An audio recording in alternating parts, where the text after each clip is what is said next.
ADHD can be exhausting, and it can be easy to feel like it's a constant uphill struggle.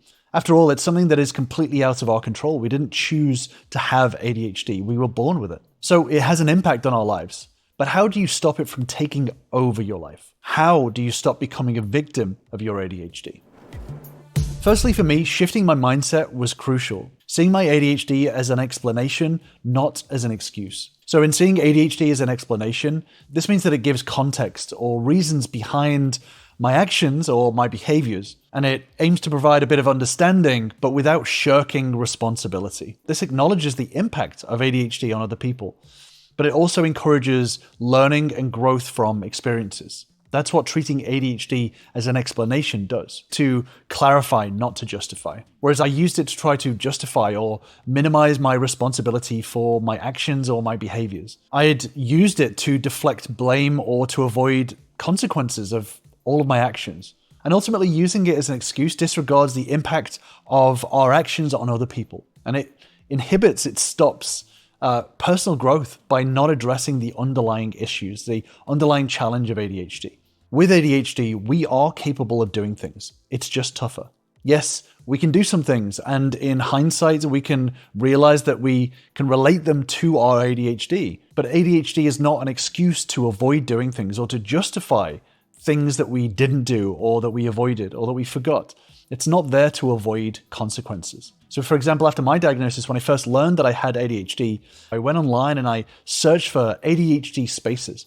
I learned a lot more about how my brain worked, and hearing all of the research on it and the challenges that we can all face, it really felt good. I felt part of a community where people could understand each other. I felt like someone else could relate to my struggles just for a little bit. And for a little while, I felt really understood. But I noticed, at least for myself, it started to make me kind of brush my responsibilities aside. My emotions were because of my ADHD. I forgot XYZ because of my ADHD. You know that I have ADHD, so you can't get mad at me. This is my ADHD, it's not my fault. Yes, ADHD explains why I made some bad decisions, but it doesn't mean that I shouldn't face consequences of those bad decisions. So this is how I stopped becoming a victim of my ADHD. I started shifting from blame to responsibility. So blaming ADHD shifts the responsibility onto the ADHD. It focuses on the past actions and what went wrong. It involves judging or criticizing myself and leads to feelings of shame and anger and defensiveness. Blaming ADHD is very counterproductive to solving any real problems or challenges, whereas responsibility is acknowledging my own role in a situation, that I am not my ADHD, I'm still my own person, and I have the power to change future outcomes. That's what taking responsibility is. It's about looking forward and focusing on how to improve or rectify the current situation. Taking responsibility actually encourages growth, personal growth, and accountability, and it involves taking action in order to make amends for previous mistakes or preventing future mistakes and future challenges. And ultimately, it's about learning from experiences and preventing future issues. So in blaming ADHD for why we don't do things, or why we shouldn't, or why we can't do things, doing this, we end up sidestepping responsibility. For a long time, people have called me irresponsible, and probably will continue to do so. And for a while, I was pretty mad. I blamed them for not understanding my brain. But the thing is that now with some hindsight, I can understand why they think that I'm irresponsible, why they think that I maybe can't change. But now that I know that I have ADHD, I'm now starting to take responsibility for all the things that I can control. So I can't control the fact that I have ADHD, but I can take responsibility for how I manage it. I can change my environment to help with it. And I can work with my brain to be more effective. The more I know about ADHD, the more that I can work around the challenges and figure out some more effective solutions. For example, I know that my brain struggles switching between tasks. So for me, lots of task switching is going to cause me to be really ineffective. It causes me to be slow and very, very tired. And I used to say nothing and I'd struggle. And then I'd underperform and I'd blame my video production clients or my boss for giving me lots of small tasks. And then I'd feel annoyed when I failed. That was the consequence of me not taking the responsibility. Now I recognize the challenge. I recognize that my brain struggles with these. So I take the responsibility to find more solutions, to find win-wins for the situation. I'll speak to clients to figure out how best to meet their expectations. Because ultimately, victimhood is a choice.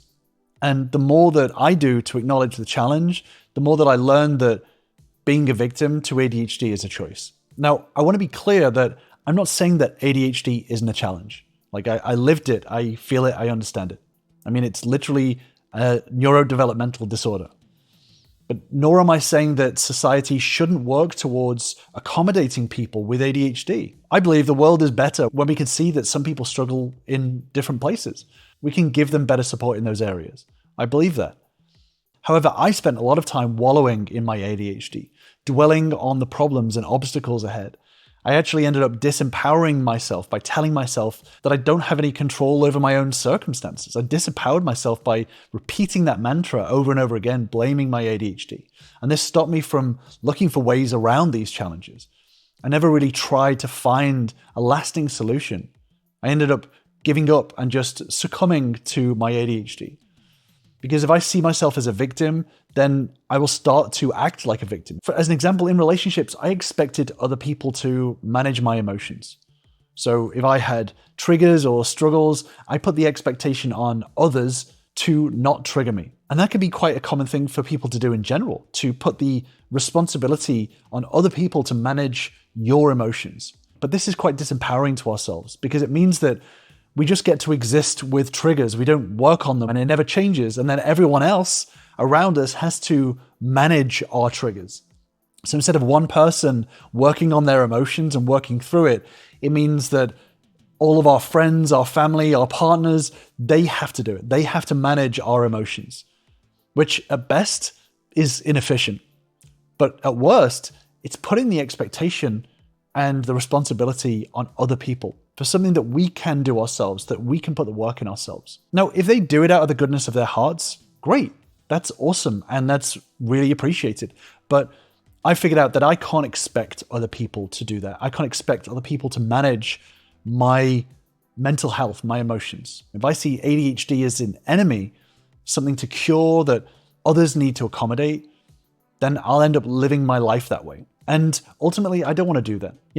And I can see that I have a lot of privilege. There are people in the world with much tougher conditions than me, in more difficult situations than me. But seeing their incredible work to overcome their challenges, actually in hindsight, made mine seem quite small. So for me, I learned that there's a difference between wanting support versus expecting support.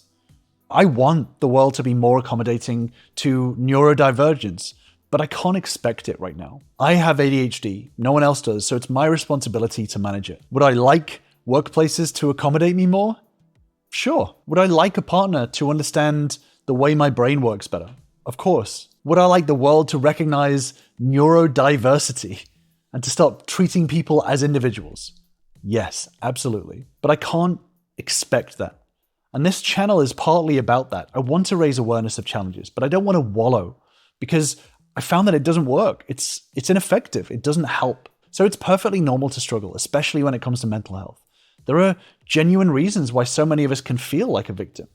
ADHD, trauma, PTSD, mental health is crucial. For me, it's about being able to accept the challenge with support if needed. Taking charge of things around me is what I've been choosing to do. So learning about ADHD can be super helpful, but it can also be a place where our mind can stay. We can get to a place where ADHD becomes the end point because it explains so much about our brain. And sometimes we can decide that it's a limit that we'll just never overcome. But there are so many people that have ADHD and are incredibly successful. So is it difficult to put all of the responsibility on me for something that I have technically no control over? Yes. Yes, it is difficult. But to me, the alternative is more difficult.